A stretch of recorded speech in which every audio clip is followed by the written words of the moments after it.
안녕하십니까. 반도체 소식을 전하는 구독 달팽이 김석준 소장입니다. 차세대 HBM4가 등장이 코앞인데 HBM3E가 지금 내년에 플러스 20% 정도 폭등할 것이라는 보도가 나왔습니다.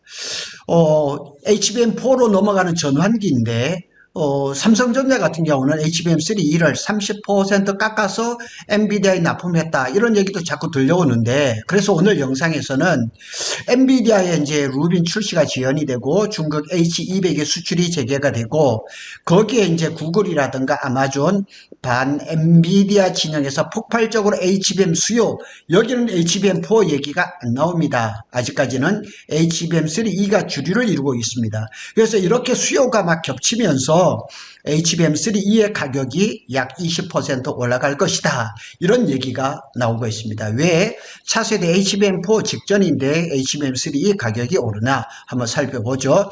수요가 생각보다 더 넓게 커졌습니다.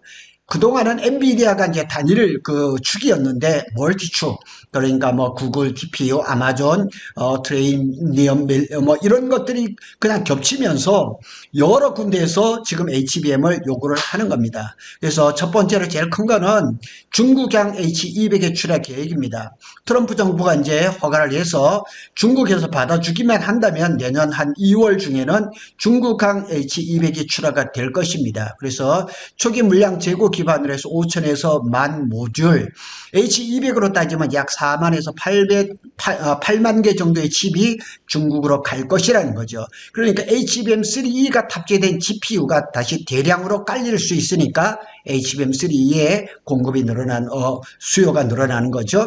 빅테크 에이직 주문형 반도체 HBM3 채택이 본격화됩니다.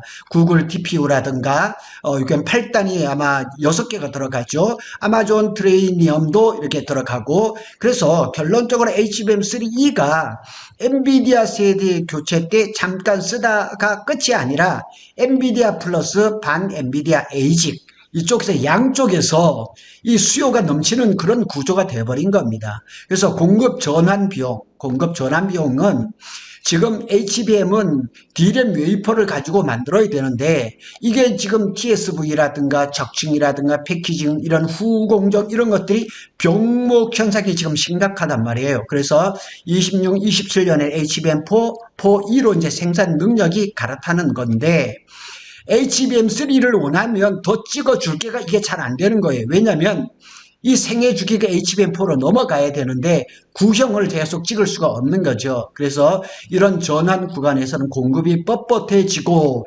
영어 이렇게 표현인데 이걸 뻣뻣해지고 조금 어색해진다는 얘기죠. 가격 프리미엄이 조정되는 일이 자주 일어난다. 지금 이렇게 보면 DDR4 가격이 DDR5 가격을 높아지는 막 그런 것과 비슷하게 보시면 되는 겁니다. 반도체 업계 관계자의 말을 들어보면 올해 HBM3가 HBM 시장의 주력 제품으로 자리매김을 했지만 HBM 시장이 개화하는 내년에는 가격이 다소 낮아질 것으로 예상이 됐어요. 그런데 하지만 엔비디아를 제외한 글로벌 빅테크 기업들이 HBM3를 탑재한 AI 가속기를 내놓으면서 HBM3에 대한 수요도 지속적으로 성장하는 추세입니다. 그래서 공급이 수요를 쫓아가지 못하면서 20% 정도의 가격 프리미엄이 붙은 상황이다, 이렇게 설명이 됩니다. 그리고 지금 루빈이 조금 애초에 계획했던 것보다 늦어지는 것 같고, 여기에 이제 반 엔비디아의 수요가 더해지는 겁니다. 제가 이렇게 한번 만들어 봤습니다. 가설을. 이게 설득력이 있는 것 같아요. 루빈 지연, 반 엔비디아 수요가 겹치면서 가격이 오르는 시간을 벌어주는 요인이 된 겁니다. 만약 루빈이 늦어지면 데이터 센터 공백을 메우기 위해서 H200이라든가 블랙엘 일부 SKU 요거에 대한 얘기를 좀 해보겠습니다. 그래서 그때 즉시 조달 가능한 건 양산이 안정화된 HBM3 이쪽이란 얘기죠. SKU 여기다 설명을 해놨습니다. 같은 제품군 안에서 사양 구성 용도에 따라 나누인 개별 단위 그거를 얘기합니다. 쉽게 얘기해가지고 우리가 이제 그 TV를 살 때 뭐 삼성이나 LG 거기에 가서 직접 사면은 아주 정품을 사지만은 쉽게 얘기하면 뭐 이렇게 인터넷 방송이나 이런 데서 나오는 거 보면은 사양이 조금씩 달라요. 그래서 이름은 같아 보여도 내부 구성이나 용도가 다른 세부 버전입니다. 그래서 H200이라고 해서 중국에 가는 거하고 미국에서 파는 거 또 우리나라에 들어오는 것은 조금씩 다르다는 거예요. 내부 구성품이나 용도가 다른다는 거예요. 그거를 SKU라는 말로 이렇게 표현이 되는 겁니다. 동시에 이제 구글의 이제 TPU라든가, 아마존의 트레이니엄이라든가 이런 계열 빅테크 기업의 에이직, 주문형 반도체를 얘기를 하죠. 이게 엔비디아 로드맵과 무관하게 자기 출하 일정에 맞춰서 HBM을 주문합니다. 대부분 HBM3입니다. 그런데 HBM3가 플러스 20%가 높아질 것이라고 했는데 삼성이 12단 HBM3를 30% 저렴하게 엔비디아에 공급한다 이런 소문이 나온 거예요. 이거는 이제 모순이라기보다는 제품 조건별 가격 차별로 보는 것이 뭐 자연스럽다고 이렇게 얘기를 할 수가 있습니다. 기사에서 말한 것처럼 플러스 20%는 26년도 인도 물량의 평균 계약 ASP 판가를 얘기하죠. 재조정 성격일 가능성이 높습니다. 수요가 폭증하면서 공급 제한의 결과죠. 반면에 이제 삼성이 12단을 뭐 30% 깎아서 이렇게 싸게 넣는다 이런 거는 보통은 이제 특정 고객, 특정 구간에 초기 진입하고 점유율을 확보하고 장기 물량을 이제 락인, 걸어 잠그려고 하는 거죠. 혹은 스펙 검증 조건, 뭐 이래서, 삼성전자가 엔비디아의 공급망에 들어가려고 물량을 확보를 하려고 일정한 조건 하에서 약간의 덤핑 성격으로 마이너스 30%를 했다는 거지. 같은 요소가 붙으면 개별 딜에서 공격적으로 가격을 내리는 경우가 있습니다. 그걸 얘기를 하는 거지 계속해서 모든 HBM3를 30% 싸게 공급하지는 않을 거라는 얘기입니다. 즉 시장 평균은 오른다. 삼성은 특정 전장에서 점유율을 사기 위해서 가격을 더 내린다가 동시에 성립할 수도 있습니다. 그래서 내년에는 HBM3 이게 가격이 오르는 것은 틀림없다. 그런데 삼성은 점유율을 올리기 위해서 또 엔비디아라는 거 확고한 그 수요처를 확보하기 위해서 가격을 조금 내릴 가능성도 없지 않아 있다. 이렇게 보면 됩니다. 범용 D램 수익률이 HBM3를 능가하는 할 것이라는 예상도 참 많이 나왔습니다. 이 부분은 26년에 정말 중요합니다. 왜냐하면 업체 입장에서는 어디에 웨이퍼 후공정을 배분하느냐가 곧 가격이기 때문에 그렇습니다.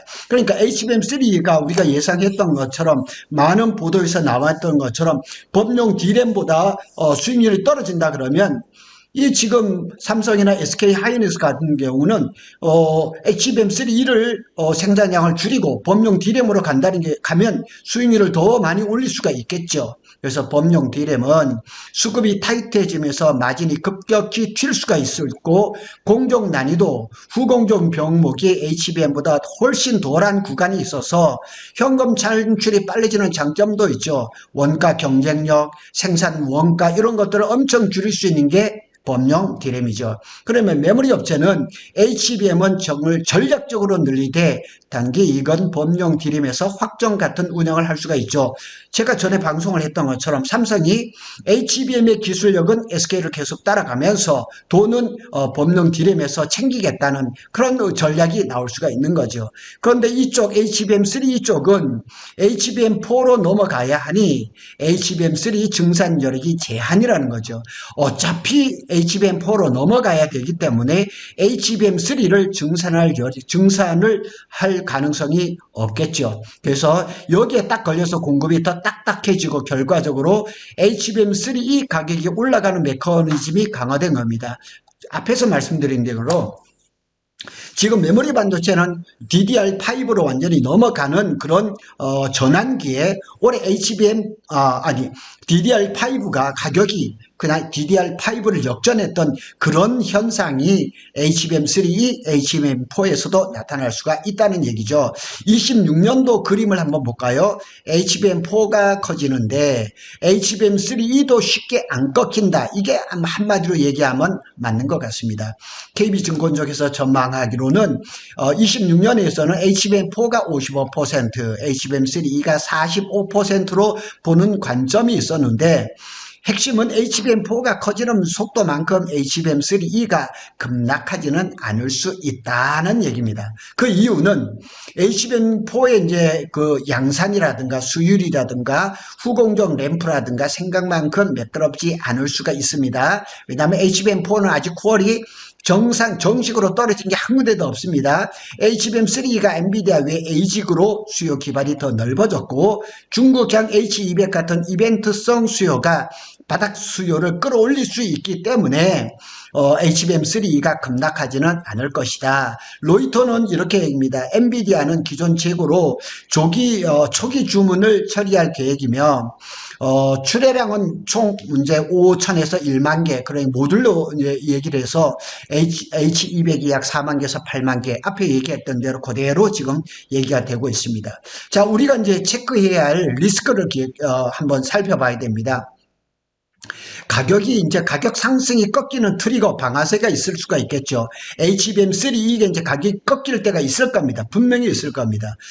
중국향 H200의 실제 이제 그 승인, 집행 속도, 이 트럼프 쪽에서 미국 정부에서는 지금 심사를 하면서 곧 이제 재개를 이제 얘기를 하고 있는데 중국에서는 잘 안 받으려고 지금 자꾸 그러거든요. 그래서 계획과 허가 통관 정책은 다를 수가 있습니다. 그래서 중국향이 정말 이게 예상대로 갈 수 있는지도 한번 봐야 되고 HBM4 램프가 예상보다 빨라질 가능성도 있습니다. 26년 하반기에 HBM4 공급이 급증하면 HBM3 프리미엄은 빠르게 축소될 수가 있죠. 가격이 떨어질 수가 있죠.